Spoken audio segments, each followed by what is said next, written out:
C మలబద్ధకము డేంజరసా కాదా అని చెప్పడము see, కొంచెము it's a delicate question because మలబద్ధకము itself is not dangerous but ఇప్పుడు మలబద్ధకం కొన్ని కారణాల వల్ల మలబద్ధకం వచ్చింది అనుకోండి, అది రిస్క్. అది బికాస్ మలబద్ధకం ఎప్పుడు మనము ఇగ్నోర్ చేయొద్దు అంటే మన నార్మల్ ఫిజికల్ యాక్టివిటీతోని ఆర్ వాడే మన ఫుడ్ హ్యాబిట్స్ కానీ కరెక్ట్ చేసిన తర్వాత అండ్ సింపుల్ మందులు వాడిన తర్వాత మనకు మోషన్ ఫ్రీ కాలేదు అనుకోండి, అప్పుడు మనము we have to take importance of it and consult the doctor. Because లోపల ఏమైనా ప్రాబ్లం ఉందని మనం కనుక్కోవాలి. మనం ఒట్టికి మనము మలబద్ధకం అని మందులు వాడుకోవడము నాకు వచ్చేస్తుంది ఏం కాదు అనుకోదు, లోపల ఈ ప్రాబ్లం ఉందా లేదా కనుక్కోవడానికి డాక్టర్కి వెళ్ళాలి. ఇంకొకటి, మలబద్ధకంతో బ్లడ్ పడింది అనుకోండి, it is not a good sign. అది ఇన్వెస్టిగేట్ చేసుకోవాలి, ఎగ్జామిన్ చేసుకోవాలి, డాక్టర్ దగ్గరికి వెళ్ళాలి వెంబడి.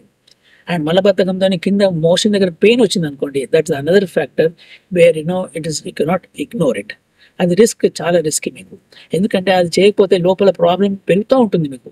సో ఎందువల్ల బ్లడ్ వచ్చింది మనం చూడాలి, ఎందువల్ల పెయిన్ వస్తుందో చూడాలి.